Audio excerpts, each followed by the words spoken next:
Hola amigos, bienvenidos al canal. Mi nombre es Luis Delfín Molina Roldán, soy ingeniero técnico en industrias agroalimentarias y enólogo. Estamos justo en la bodega Plaza Perdida, en la zona vitivinícola del Monte Lentiscal, en la isla de Gran Canaria, debajo del Pico de Bandama. Hoy en este vídeo vamos a estudiar el funcionamiento de un lagar centenario que tiene más de 200 años y vamos a estudiar cada una de las piezas que de alguna manera movían todo el artilugio arquitectónico de este lagar.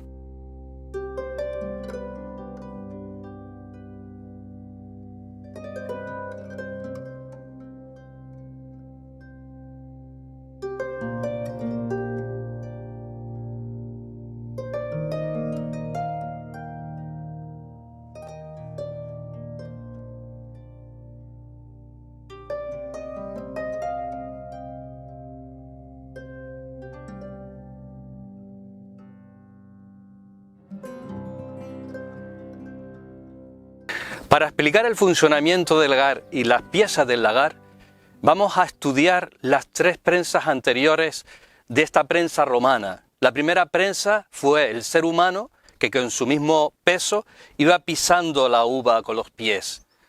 Salía ese mosto y ese mosto lo recogían y fermentaba espontáneamente.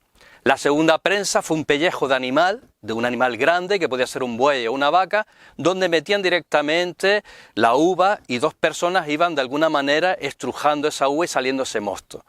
Y la tercera prensa la inventaron los romanos, que es este sistema de prensa que es una palanca de segundo grado, donde tenemos un peso y un contrapeso.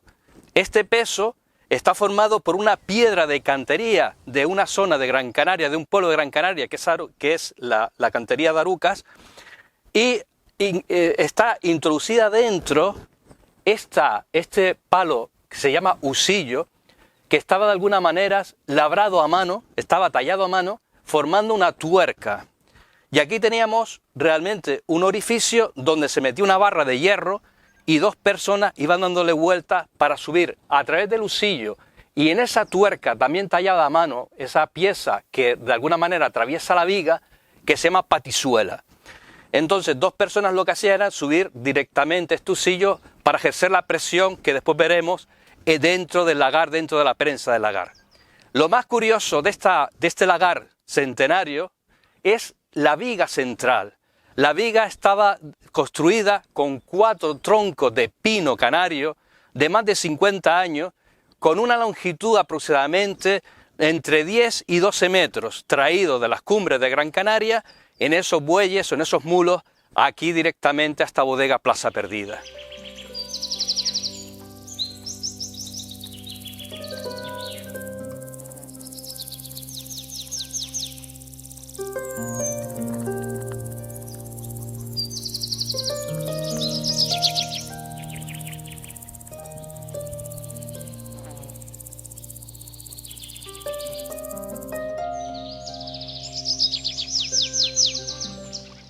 Estamos dentro del lagar propiamente dicho, que era una estructura de cantería de Arucas, de un pueblo de Gran Canaria, donde se tallaba esta piedra con una altura aproximadamente 60 centímetros y una longitud que podría variar entre 3,60 metros y 4 metros. Este lagar, en la parte superior aquí había una especie de guardas, que eran unas maderas, para cuando los vendimiadores introdujeran la uva dentro del lagar, no romper las comportas o los cestos donde se transportaba la uva. A continuación entraban 4 personas que se limpiaban antes los pies en esta especie de palangana que se llamaba artesa, hacían el rito de limpiarse los pies y entraban dentro a pisar esta uva. En este caso no estaba este cesto, estaba recogido, y lo que se hacía era durante todo un día iban pisando la uva y ese mosto, cuando iba saliendo, salía a través de esa bica, que es una gárgola, en el cual se le ponía un cesto de palma como filtro y caía todo el mosto limpio directamente a un lagar pequeño que se llama lagareta, donde se recogía ese mosto en pequeñas barricas que se llamaban tercios de 36 litros y se introducía dentro de la bodega. Esta lagareta, que tiene una medida de 1,5 metros por 1,5 metros, también de cantería de aruca, tiene una concavidad en el fondo para poder, de alguna manera, coger todo el mosto que se iba depositando. Lo curioso de este lagar es que la estructura, lo que son los bloques del lagar, se hacía en cantería de aruca, pero se tallaba de una manera machimbrada, donde una piedra se introducía dentro de la otra y se sellaba para que fuera totalmente impermeable esta fisura con un polvo realizado con azufre y con el polvo mismo de la cantería. Se fundía el azufre y se iba haciendo un cemento que impermeabilizaba todas estas fisuras y al mismo tiempo también todas las grietas o fisuras que estaban en el interior del lagar. Cuando ya se pisaba con los pies, con unas palas, lo que se hacía es recoger las cáscaras, los ollejos de la uva, se introducía generalmente en las esquinas del lagar y al principio no existía este cesto, sino lo que había era una especie de cuerda de barco, de maroma de barco, donde se hacía un cilindro y en el interior se depositaba lo que era la cáscara de la uva. Más pasado el tiempo, se inventó este cesto que era de roble, con unos aros, en dos semicírculos que se separaban para que no pesara mucho, se introducían los ollejos dentro y encima se le colocaba una tapa de madera y para llegar directamente a la viga se utilizaba unas maderas que se llamaban los mollares. Entonces esto nos permitía, las tapas que estaban en el centro, llegar directamente a la viga. Cuando ya estaba preparado todo este artilugio, lo que se hacía era quitar el freno directamente del lagar. Dos operarios en el husillo, ¿se acuerdan que había un orificio? Metían una barra de hierro, iban subiendo lo que era la piedra y el husillo, y entonces todo el peso de las cuatro, de la viga, de las 4 troncos de pino, de tea, más el peso del husillo, más el peso de la piedra, del peso, del contrapeso, y hacía una presión directamente dentro de este cesto y exprimía todo ese jugo que estaba dentro de los y salía directamente por la bica, salía directamente a la lagareta.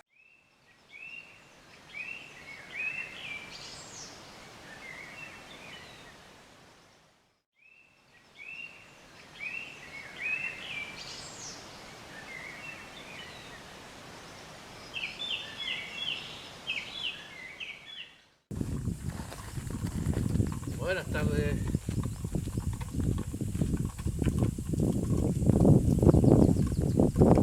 Aquí tenemos la barra que introducimos dentro del orificio del husillo para poder manejar el lagar. A continuación, pues tenemos aquí una cosa muy curiosa, que es un yunque donde realmente se hacían los aros, y aquí tenía 2 orificios para poner los remaches de los aros para formar las barricas.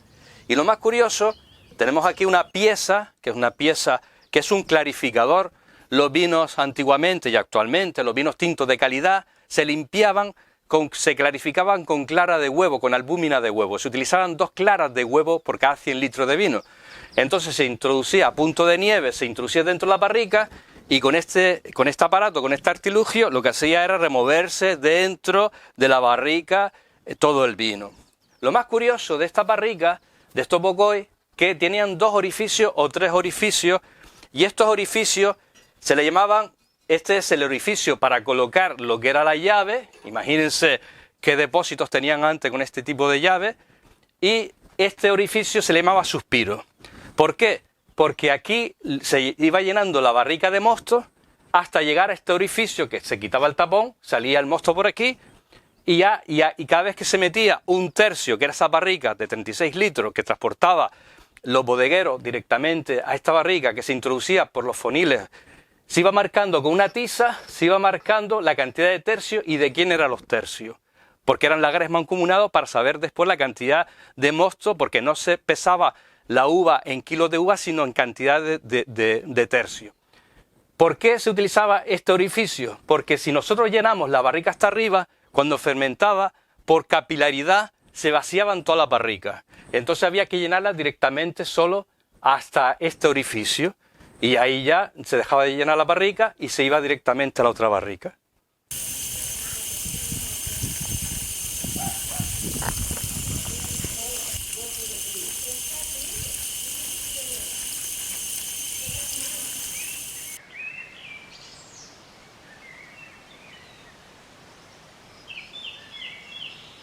Hasta aquí el vídeo de hoy. Si queréis aprender más sobre la cultura del vino, por ejemplo, voy a dejar una pregunta para el próximo vídeo. ¿Cuántas gotas de vino caben dentro de una botella de vino 750 centímetros cúbicos? Lo aprenderemos en el siguiente vídeo. Suscríbete y dale al like.